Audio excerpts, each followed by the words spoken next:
వైసీపీలో జరిగినది వచ్చి ఇప్పుడున్న ప్రభుత్వంలో ఎంతసేపు ఉన్నా కూడా నవరత్నాలు అని చెప్పి దానిపైన టార్గెట్ చేసి దాన్ని మాత్రమే పరిగణనలోకి తీసుకొని ముందరికి పోవడం జరుగుతుంది. అది మినహాయిస్తే ఎక్కడ కూడా డెవలప్మెంట్ లేదు. నెంబర్ 1 పాయింట్ అది కూడా మనిషికి నిత్యావసరంలో ఒక భాగమే. ఎందుకనంటే ఈరోజు మనం రహదారులు చూస్తే ఎక్కడ చూసినా గుంతలతో నిండిపోయింది. అదంతా ప్రజలు గమనిస్తూనే ఉన్నారు. ఇంకొకటి వచ్చి మన రాష్ట్రాన్ని ఎంత అప్పులు తెచ్చిన ఈ నవరత్నాల్ని కాపాడుకునే పరిస్థితుల్లో అప్పులపైన అప్పులు చేసి మన రాష్ట్రాన్ని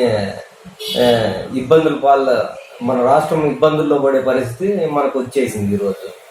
ఇంకా ఒకటి మనం చూస్తే ఇప్పుడు లిక్కర్, అది మద్యపానం పూర్తి నిషేధం అని అన్నారు. ఏదో పాయింట్లో సరేలే విడతల వారీగా వచ్చి దాన్ని చివరికి లేకుండా చేస్తారు మద్యపానాన్ని అనే ఆలోచనలో ప్రజల్లో ఉంది. కానీ ఈ రోజు మనం గమనిస్తే వాళ్ళు ఇచ్చిన హామీ అది కూడా కంప్లీట్ కాలేదు. దాంట్లో కూడా చూస్తే ఇప్పుడు మనం ప్రజల దగ్గర నుంచి మనం ఒక రిపోర్ట్ని తీసుకుంటే ఎలా ఉంది, ఎంతసేపు ఉన్నా కూడా సమ్ డిఫరెంట్ అన్వాంటెడ్ బ్రాండ్స్ అన్ని వచ్చేసి ప్రజలు ఇబ్బంది పడే పరిస్థితి అయిపోయింది. అంటే ఏంటి బ్రాండ్స్ ఇంతవరకు ఎవరు చూడనివి తెలియని అని అంటే ఆ విధంగా రాష్ట్రం అనేది ఏ పాయింట్లోకి తీసుకున్నా కూడా ఒక డెవలప్మెంట్లో కావచ్చు, ఒక ఇండస్ట్రీలు మనకు రావడంలో కావచ్చు, లేదా మద్యపానం నిషేధం అనడంలో కావచ్చు, ఇవన్నిట్లో కూడా ప్రభుత్వం ఫెయిల్యూర్ అయిపోతానే ఉంది.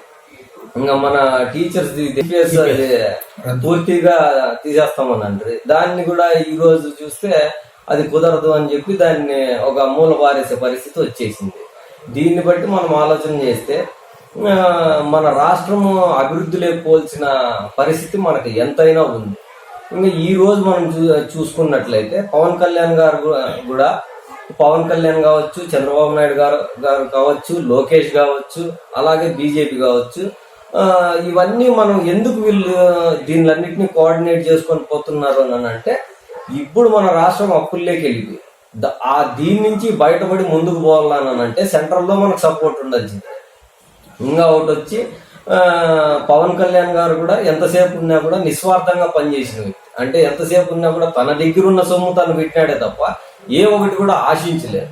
ఇంకా పోనీ ఒకవేళ వైసీపీ వాళ్ళు టార్గెట్ చేసినారు అని అంటే మనం ఏం చేయించాను అంటే ఓన్లీ ఆయన పర్సనల్ క్యారెక్టర్ పైన మాత్రమే బేస్ చేసి చెప్పగలరు తప్ప పవన్ కళ్యాణ్ ఈ ఫ్రాడ్ చేసినాడు, లేదా పవన్ కళ్యాణ్ పలాంది ఆస్తులు కొట్టేసినాడు, పవన్ కళ్యాణ్ ఎంతసేపు ఉన్నా కూడా మనుషులకి ఇబ్బంది పెట్టినారు అనే సబ్జెక్ట్స్ ఏమన్నా ఉంటే తీసుకురాము.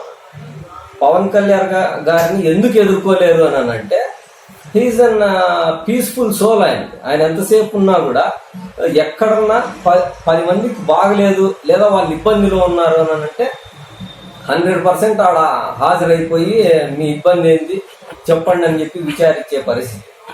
అట్లాంటిది ఈరోజు మన లోకేష్ గారిని కూడా ఎన్నో రకాలుగా ఒక మీటింగుల్లో కానీ దాంట్లో కానీ దీంట్లో కానీ ఒకవేళ ఒక మాట స్లిప్ అయింది అని అంటే దాన్ని ఏందో చూపించి దాన్ని యాదో లెక్కలేకి అంటే కించపరిచే విధంగా మాటలు అని అంటే అవే మళ్ళీ తప్పులు వాళ్ళ అదే పార్టీ సైడ్ కూడా జరిగినాయి కదా, దాన్ని పరిగణనలోకి తీసుకోరు అంటే ఈ రోజు వాళ్ళు ఆ విధంగా అంటా రావడం వల్ల ఈ రోజు లోకేష్ గారు ఎగ్దమ్ జమ్మాయి తయారైపోయినారు. అంటే ఏమి ఏదాన్నైనా ఎదుర్కోవడంలో కావచ్చు, మాట్లాడడంలో కావచ్చు, ఎవరితో అయినా డీప్ని ఫేస్ చేసే లెవెల్కి పోయినారు.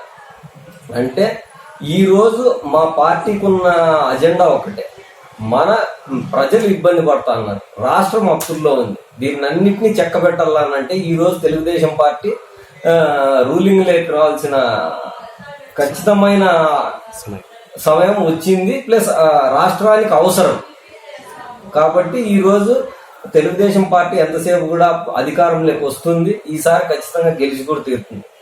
ఇంకా దట్టు వాళ్ళు అన్నారు మనం 175 మేము వస్తాము అని అన్నారు.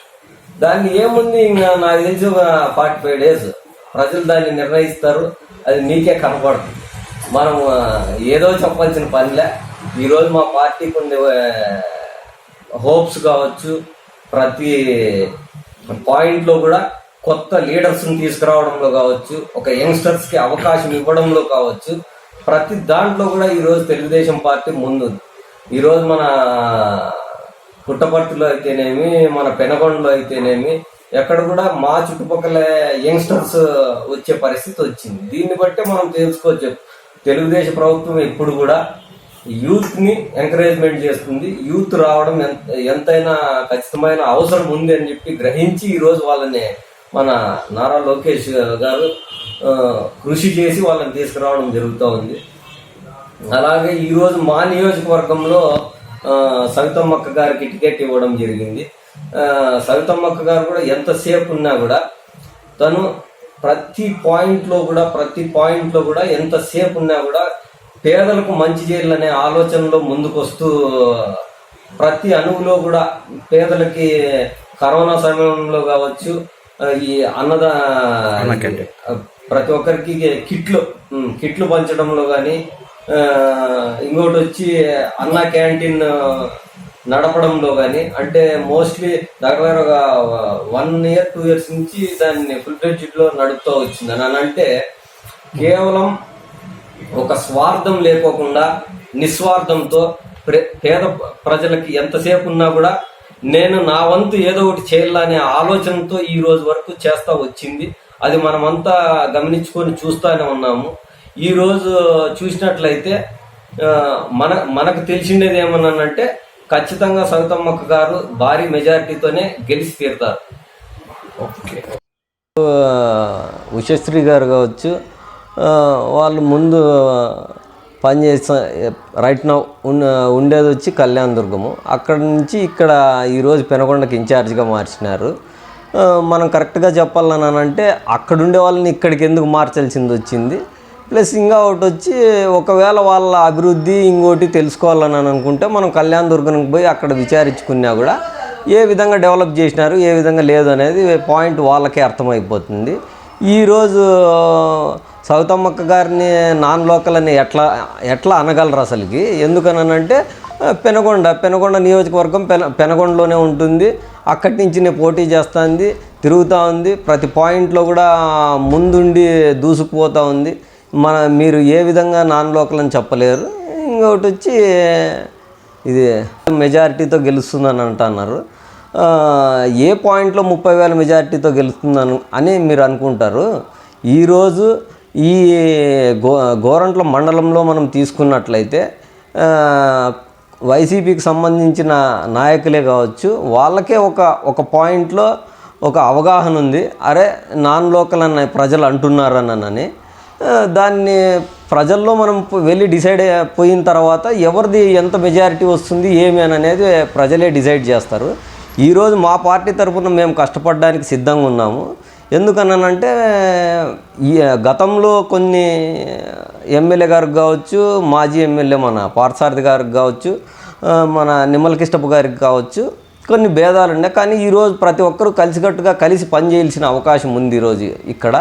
ప్లస్ పనిచేసేదానికి కూడా కార్యకర్తలు సిద్ధంగా ఉన్నారు. కాబట్టి మేము 100% గెలుస్తాము, దాంట్లో ఎటువంటి డౌటు లేదు.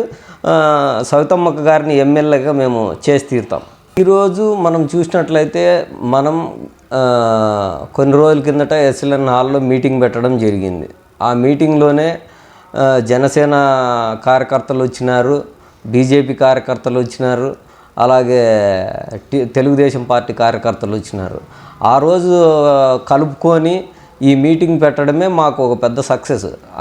ఎందుకు అంటే ఆ కలుపుకోలుతనం ఉంది కాబట్టి ఆ మీటింగ్ అంత సక్సెస్ చేయగలిగినాం. మేము 100% అందరినీ కలుపుకొని ముందరికి పోయి మేము మంచి మెజారిటీ సాధించుకుంటామనే నమ్మకం మాకు 100% ఉంది. తెలిసిందే గతంలో నిమ్మల కిష్టప్ప గారు కావచ్చు, అలాగే పార్థసారథి గారు కావచ్చు ఉన్నాడు. కొన్ని పార్టీలో కొన్ని భేదాలు ఉండడం అది వాస్తవమే, అది అందరికీ తెలిసిండేదే. కాకపోతే ఈరోజు మనకు సవితమ్మక్క గారికి టికెట్ ఇవ్వడం జరిగింది. ఎంతసేపు ఉన్నా కూడా సవితమ్మక్క గారు కూడా ప్రతి ఒక్కరిని వాళ్ళు వీళ్ళు అనే తేడా లేకోకుండా ప్రతి ఒక్కరికి ఫోన్ చేసి లేదు మీరు ఖచ్చితంగా రావాలా, పార్టీకి అవసరము, కొన్ని కారణాల వల్ల మీరు దూరం అయి ఉండొచ్చు, కొన్ని భేదాలు పెట్టుకొని మౌనంగానే ఇంట్లో నిలిచిపోయి ఉండొచ్చు, ఇవన్నీ నాకు తెలుసు. కాకపోతే మీరు ఖచ్చితంగా వచ్చి పార్టీకి పని చేయాలని అన్నట్లు ప్రతి లీడర్కి ఫోన్ చేసి పిలవడం జరుగుతుంది.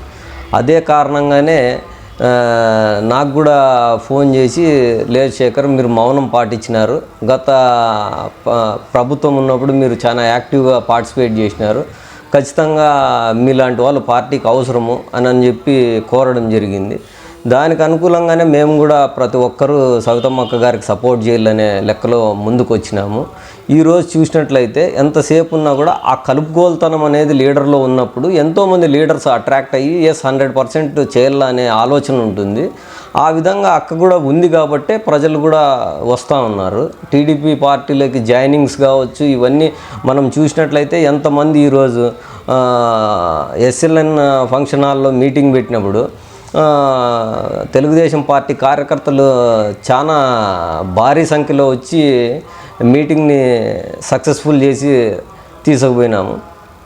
అలాగే ఈరోజు మన వైసీపీ లీడర్లతో ఎలా ఎదుర్కొంటారు అని అంటున్నారు. ఈరోజు సవితమ్మక్క గారిని మేము మాట్లాడాలని అంటే ఒక ఫోన్ కాల్ కొడితే మాకు పక్కన ఇంత దగ్గరికి పోయి మేము మాట్లాడుకొని రావచ్చు. అలాంటిది ఎక్కడో ఉండే లీడర్ని తీసుకొచ్చి ఇక్కడ పెడితే ఏదన్నా కష్ట నష్టాలు చెప్పుకోవాలనన్నా, ఏదన్నా పెట్టాలన్నా మేము ఎక్కడికి పోల్చిన పరిస్థితి అనే డైలమాలో ప్రజలు ఉన్నారు. కొంత వాళ్ళ లీడర్లో కూడా ఆ ఫీలింగ్ కొంత ఉంది. ఈరోజు చూసినట్లయితే క్యాన్వాసింగ్లోనే మనకు అర్థమవుతూ ఉంది ఏ సైడ్ వ్యక్తులకి ఎంత మెజారిటీ, ఎంతమంది పబ్లిక్ వస్తూ ఉన్నారు, ఏ విధంగా ఉంది అని అనేది. దాని పరంగా మనం చూసుకుంటే ఈరోజు సవితమ్మక్క గారు గెలవడానికి 100% అవకాశం ఉంది.